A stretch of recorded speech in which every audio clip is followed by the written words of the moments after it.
أعوذ بالله من الشيطان الرجيم অভিশপ্ত মর্দুদ শয়তানের কবল হতে আল্লাহর কাছে পানা চাই। بسم الله الرحمن الرحيم মেহেরবান দয়াময় আল্লাহর নামে শুরু করছি।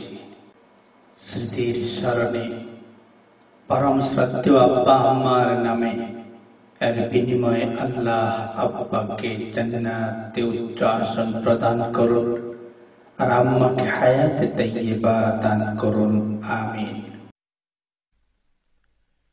اقرأ باسم ربك الذي خلق বড় হে নবী, তোমার রবের নামে যিনি সৃষ্টি করেছেন, এটি আপনার আমার মুক্তির কারণ হবে ইনশাআল্লাহ। এই জন্য তাদের কেবলমাত্র এই জন্য পেশ করা হয়েছে যে পৃথিবীতে একমাত্র আল্লাহরই আইন চলবে, অন্য কারো নয়। আদালতের বিচার তার বিধান অনুযায়ী হবে, পুলিশ তার বিধান জারি করবে, লোকদের পারস্পরিক যাবতীয় কাজকর্ম, লেনদেন ইত্যাদি তার বিধান অনুসারে সম্পন্ন হবে। তারই মর্জি অনুযায়ী কর নির্ধারিত হবে, তার ন্যায় ব্যয় হবে একমাত্র তারই দেয়া রীতি অনুযায়ী। সিভিল সার্ভিস এবং সৈন্য বিভাগ তারই হুকুমের অধীনে হবে। সকল লোক ভয় করবে, অন্তরের সাথে সমীহ করে চলবে। দেশের প্রজা সাধারণ একমাত্র তারই অনুগত হবে। এই কথায় মানুষ আল্লাহর ভিন্ন কারো দাসত্ব বরণ করবে না। অতএব এটা সুস্পষ্ট যে খাঁটি ইসলামী হুকুমত প্রতিষ্ঠিত না হলে উক্ত উদ্দেশ্য কিছুতেই লাভ করা যেতে পারে না। অন্য কোন দিনের সাথে এর কোন সামঞ্জস্য নেই, অংশীদারিত্ব নেই। আর সত্য কথা এই যে কোন দিনেই অন্য দিনের অংশীদারিত্ব বরদাস্ত করতে পারে না। অন্য দিনের ন্যায় দিন ইসলাম এই দাবি করেছে, ক্ষমতা প্রভুত্ব নিরঙ্কুশ ভাবে কেবলমাত্র আমার হবে এবং অন্য প্রত্যেকটি দিনই আমার সামনে অবনত পরাজিত থাকবে। অন্যথায় আমার অনুসরণ কি করে সম্ভব হতে পারে? আমার দিন ঘন দিন হবে না, শাহী দিন হবে না, কমিউনিস্ট দিন হবে না। অপর কোন দিনের অস্তিত্ব থাকবে না। পক্ষান্তরে অন্য কোন দিনের অস্তিত্ব থাকলে আমি থাকবো না। তখন আমাকে শুধু মুখেই সত্য বলে স্বীকার করলে কোনো বাস্তব ফল পাওয়া যাবে না। কুরআন মজিদে বারবার এই কথাই ঘোষণা রয়েছে। وما أمروا إلا ليعبدوا الله مخلصين له الدين حنفاء ويقيموا الصلاة ويؤتوا الزكاة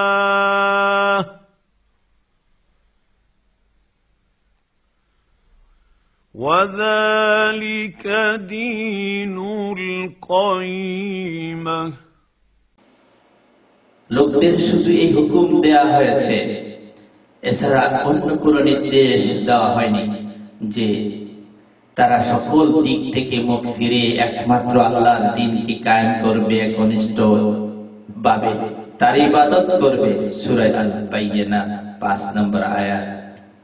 هو الذي أرسل رسوله بالهدى ودين الحق ليظهره على الدين كله ولو كره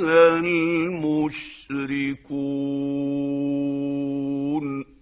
তিনি তার রাসূলকে জীবন ব্যবস্থা সত্য দিন সহ প্রেরণ করেছেন, এই জন্য যে একে সমগ্র দিনের উপর বিজয়ী করে দেবেন, যদিও শিরকবাদীগণ এটা মোটেই বরদাস্ত করে না। সূরা তাওবার 33 নম্বর আয়াত। وقاتلوهم حتى لا تكون فتنة ويكون الدين كله لله তাদের বিরুদ্ধে লড়াই করো যতদিন না ফিতনা নির্মূল হয়ে যায় এবং দ্বীন সামগ্রিকভাবে আল্লাহ তাআলারই স্থাপিত হয়। সূরা আল আনফাল 39 নম্বর আয়াত। ইনিল হুকমু ইল্লা লিল্লাহ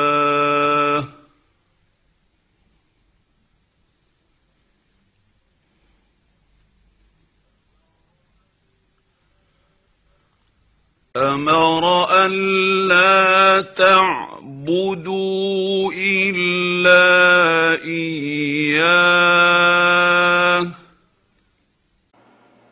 আল্লাহ ছাড়া আর কারো হুকুম দেয়া অধিকার নেই। তারই নির্দেশ এই যে স্বয়ং আল্লাহ ছাড়া আর কারো দাসত্ব করো না। সূরা ইউসুফ 40 নম্বর আয়াত। فمن كان يرجو لقاء ربه فليعمل عملا صالحا ولا يشرك بعبادة ربه أحدا যে ব্যক্তি নিজের রবের সাক্ষাৎ লাভ করতে ইচ্ছুক সৎ কাজ করা এবং রবের ইবাদতের ব্যাপারে অপর কাউকে শরীক না করা একান্তই কর্তব্য। সূরা আল কাহফ 110 নম্বর আয়াত। যারা দাবি করে যে ألم تر إلى الذين يزعمون أنهم آمنوا بما أنزل إليك وما أنزل من قبلك يريدون أن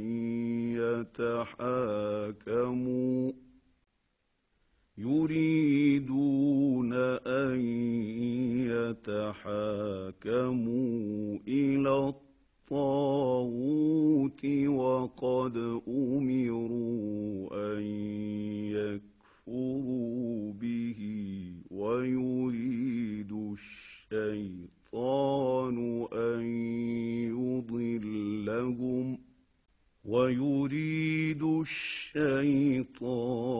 أن يضلهم ضلالا بعيدا وإذا قيل لهم تعالوا إلى ما أنزل الله وإلى الرسول رأيت المنافقين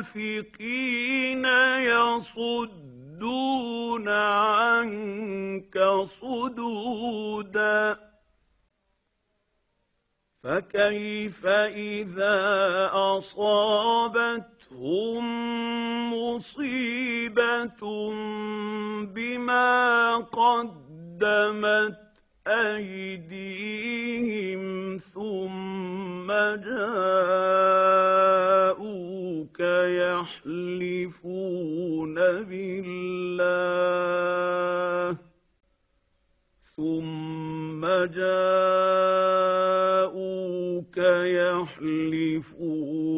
بالله إن أردنا إلا إحسانا وتوفيقا أولئك الذين يعلم الله ما في قلوبهم فأعرض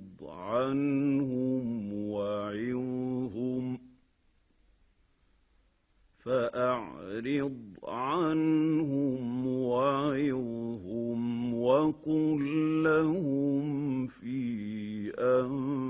أنفسهم قولا بليغا যারা দাবি করে যে তোমার প্রতি এবং তোমার পূর্ববর্তী নবীদের প্রতি আল্লাহর তরফ থেকে যা নাজিল হয়েছে তার প্রতি তারা বিশ্বাস স্থাপন করেছে, তাদের এই বৈষম্য তুমি লক্ষ্য করনি যে তারা তাগুত আল্লাহর ত্রিশক্তি ও বিচারক ব্যবস্থা এর কাছে যে নিজেদের মোকদ্দমার বিচার ফায়সালা চায়, অথচ তাকে অস্বীকার ও অমান্য করার নির্দেশই তাদেরকে দেওয়া হচ্ছিল। আমরা যে রাসূলকে পাঠিয়েছি আল্লাহর অনুমতিক্রমে তার অনুসরণ করার উদ্দেশ্যেই তাকে পাঠিয়েছি। সূরা আন-নিসা 60 থেকে 64 নম্বর আয়াত। ইবাদত, দ্বীন, শরীয়ত পূর্বোক্ত ব্যাখ্যার পরিপ্রেক্ষিতে কোরআনের এই আয়াত সমূহের মূল অর্থ ভাব দ্বারা অনুধাবন করতে পাঠকদের আদৌ অসুবিধা হওয়ার কথা নয়।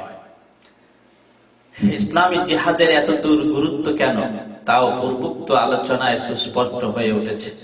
অন্যান্য ধর্ম দিনের ন্যায় শুধু সত্য বলে মেনে নিলেই এবং এই আকীদা ও বিশ্বাসের বাহ্যিক নিদর্শন স্বরূপ শুধু পূজা উপাসনার অনুষ্ঠান পালন করলেই আল্লাহর দ্বীন সন্তুষ্ট হতে পারে না।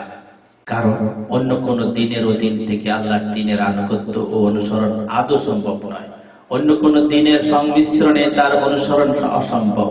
অতএব আল্লাহর এই দ্বীনকে যদি বাস্তবিক সত্য দ্বীন বলে বিশ্বাস করেন, তবে তাকে বাস্তব ক্ষেত্রে প্রতিষ্ঠিত করার উদ্দেশ্যে প্রাণপণ সাধনা ও সংগ্রাম করা ভিন্ন অন্য কোন উপায় থাকতে পারে না। এই সাধনা ও সংগ্রামের ফলে ইসলাম কায়েম হবে, অন্যথায় এই প্রচেষ্টা নিযুক্ত থেকে জীবন দান করতে হবে। বস্তুত এটি একটি শাশ্বত মানদণ্ড।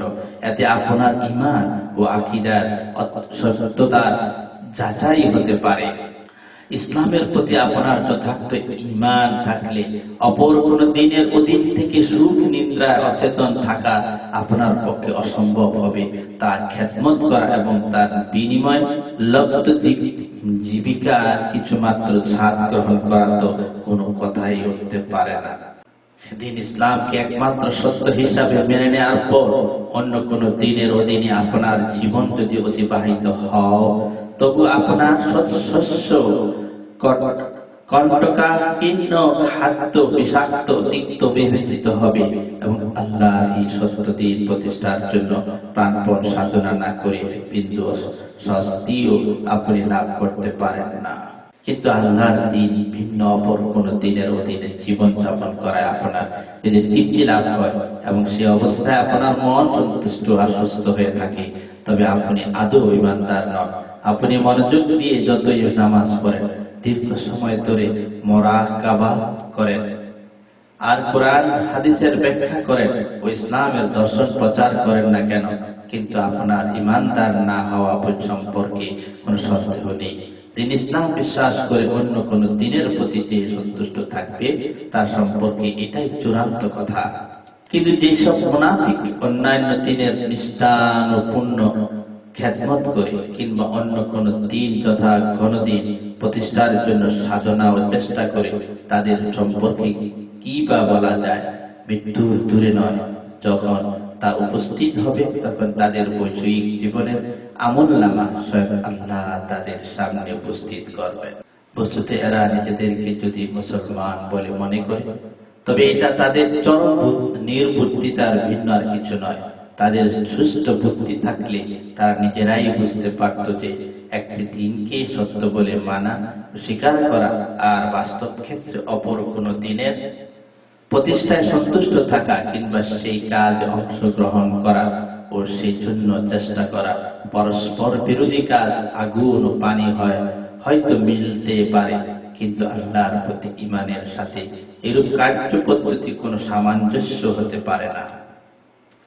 কোরআন শরীফে সম্পর্কীয় সমস্ত আয়াত এখানে উল্লেখ করা সম্ভব নয়, মাত্র কয়েকটি আয়াত এখানে উদ্ধৃত হলো।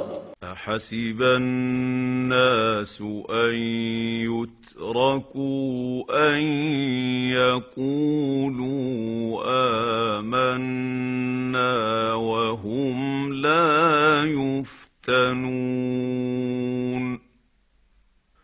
وَلَقَدْ فَتَنَّا الَّذِينَ مِن قبلهم فليعلمن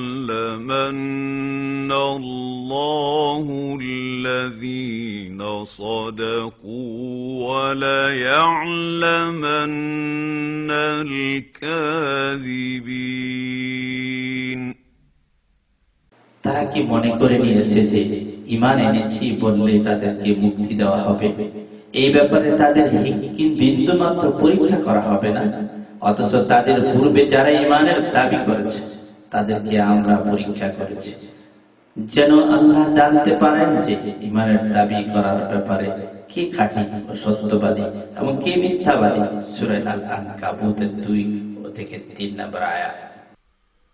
ومن الناس من يقول آمنا بالله فإذا أوذي في الله جعل فتنة الناس كعذاب الله ولئن جاء نصر من ربك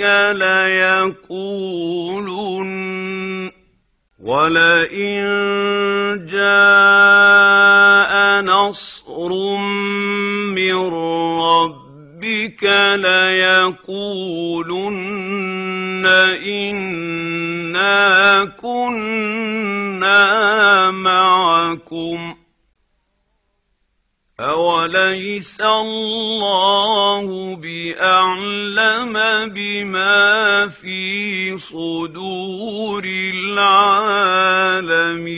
العالمين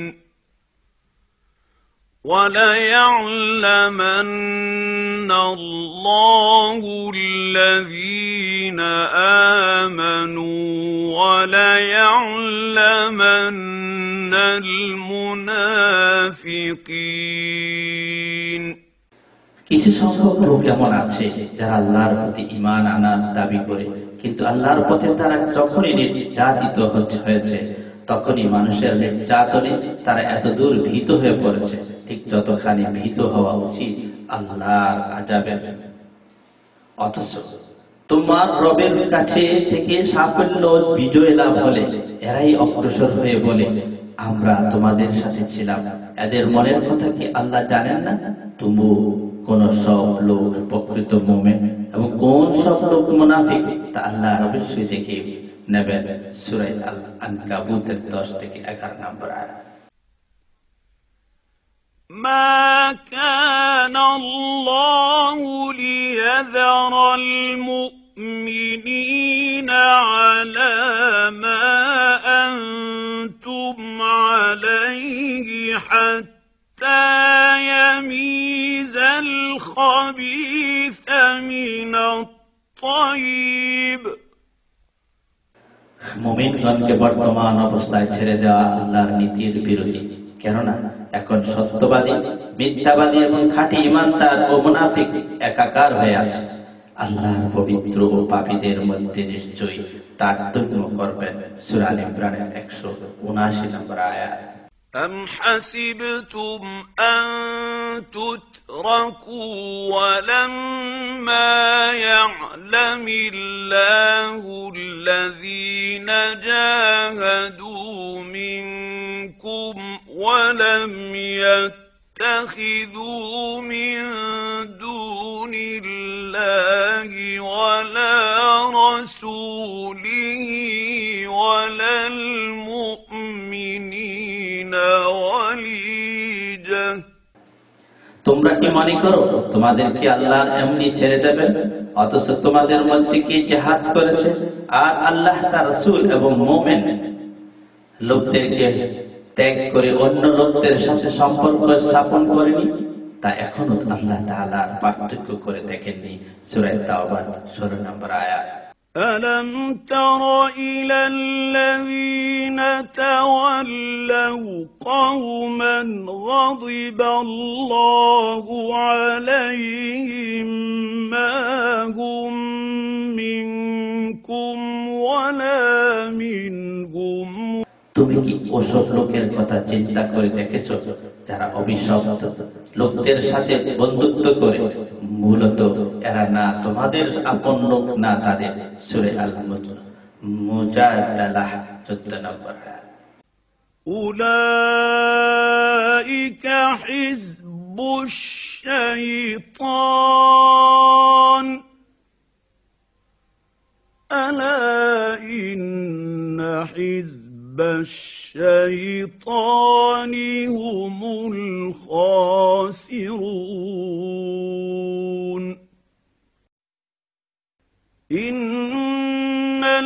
ইন্নাল্লাযীনা ইউহাদ্দুনাল্লাহা ওয়া রাসূলাহু উলাইকা ফিল আযাল্লিন। কাতাবাল্লাহু লাআগলিবান্না আনা ওয়া রুসুলি ইন্নাল্লাহা কাওয়িয়্যুন আযীজ। এরা শয়তানের দলভুক্ত, সাবধান, শয়তানের দলই শেষ পর্যন্ত ব্যর্থ হবে যারা আল্লাহ এবং তার রাসূলের সাথে দ্বন্দ্বে লিপ্ত হয়। দ্বীন ইসলামের প্রতিষ্ঠার বিরুদ্ধাচরণে তারাই নিশ্চয়ই পরাজিত হবে। আল্লাহর চূড়ান্ত ফয়সালা এই যে আমি আল্লাহ এবং আমার রাসূলগণ জয়ী হব। প্রকৃত শক্তিশালী পরাক্রমশালী হচ্ছেন আল্লাহ তাআলা। সূরা মুজাদালা 19-21 নম্বর আয়াত। উল্লেখিত আয়াতসমূহ থেকে সুস্পষ্ট প্রমাণিত হচ্ছে যে আল্লাহর দ্বীন ইসলাম ছাড়া অন্য কোন দ্বীন কোথাও বাস্তব ক্ষেত্রে প্রতিষ্ঠিত থাকলে তথাকথিত সত্যনিষ্ঠ আদর্শবাদী মুমিনের পরিচয় হবে যে বাতিল দ্বীন নির্মূল করে প্রকৃত আল্লাহর দ্বীন প্রতিষ্ঠিতের জন্য তারা সাধনা করবে। তারা যদি বাস্তবিকে তাই করে নিজেদের সমগ্র শক্তি এই উদ্দেশ্যে নিযুক্ত করে, নিজেদের প্রাণ পর্যন্ত কোরবানি দেয় ও সকল প্রকারের ক্ষতি লোকসান অকাতরে বরদাস্ত করে, তবে তাদের সচ্চা ঈমানদার হওয়ার কোনো সন্দেহ নেই। তাদের চেষ্টা সাধনা সাফল্য লাভ করলো কি করলো না সেই প্রশ্ন অবাস্তব। কিন্তু তারা যদি বাতিল দ্বীনের প্রতিষ্ঠায় সন্তুষ্ট আসক্ত থাকে কিংবা তাকে জয়ী ও প্রতিষ্ঠিত রাখার কাজে প্রবৃত্ত হয়ে অংশগ্রহণ করে, তবে তাদের ঈমানদার হওয়ার দাবি একেবারে মিথ্যা, তাতে বিন্দুমাত্র সন্দেহ নেই। পরন্তু দ্বীন ইসলাম প্রতিষ্ঠার ব্যাপারে নানা প্রকার বাধা প্রতিবন্ধকতার কথা যারা ওজোর হিসাবে পেশ করে থাকে, উল্লেখিত আয়াতসমূহ আল্লাহ তাদের জবাব দিয়েছেন। দ্বীন ইসলাম প্রতিষ্ঠার জন্য যখন কোথাও চেষ্টা করা হবে, কোন না কোন বাতিল দ্বীন পূর্ণ শক্তি সহকারে তথা পূর্ব থেকে প্রতিষ্ঠিত থাকবে। সকল প্রকার শক্তি ক্ষমতা তার দখল থাকবে, জীবিকার ভান্ডার তার কুক্ষিগত হবে ও মানব জীবনের সকল ক্ষেত্রেই তার প্রভাব প্রবল থাকবে।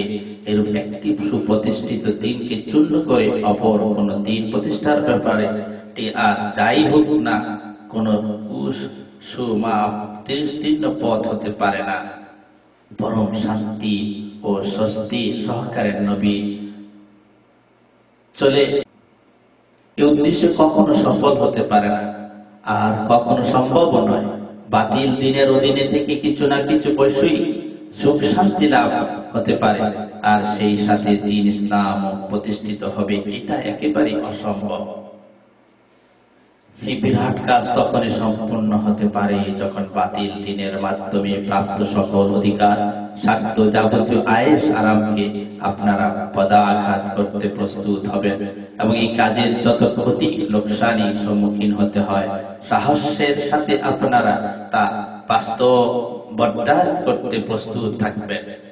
বস্তুত যারা এই কঠোর সাধনা করতে প্রস্তুত থাকবে, আল্লাহর পথে জিহাদ করা কেবলমাত্র তাদের দ্বারাই সম্ভব হতে পারে। কিন্তু এই ধরনের লোক সকল সমাজেই মুষ্টিময় থাকে, আর যারা দ্বীন ইসলাম অনুসরণ করে চলতে চাইলেও সুখ স্বাচ্ছন্দ্যের ত্যাগ করতে প্রস্তুত নয়, তাদের সম্পর্কে আমি কোনো ভবিষ্যৎবাণী করতে চাই না। তারা নিরাপদে নিজেদের সব নফসের খিদমত করতে থাকুক। সত্যের মুজাহিদগণ দুঃখ নির্যাতন অকাতরে ভোগ করে পথের অপরিসীম কুরবানি দিয়ে যখন দিন ইসলাম প্রতিষ্ঠিত করে দেবে, তখনই তারা এসে বলবে, আমরা তো তোমাদেরই দলের লোক, অতএব এখন আমাদের প্রাপ্য অংশ দাও। সমাপ্ত।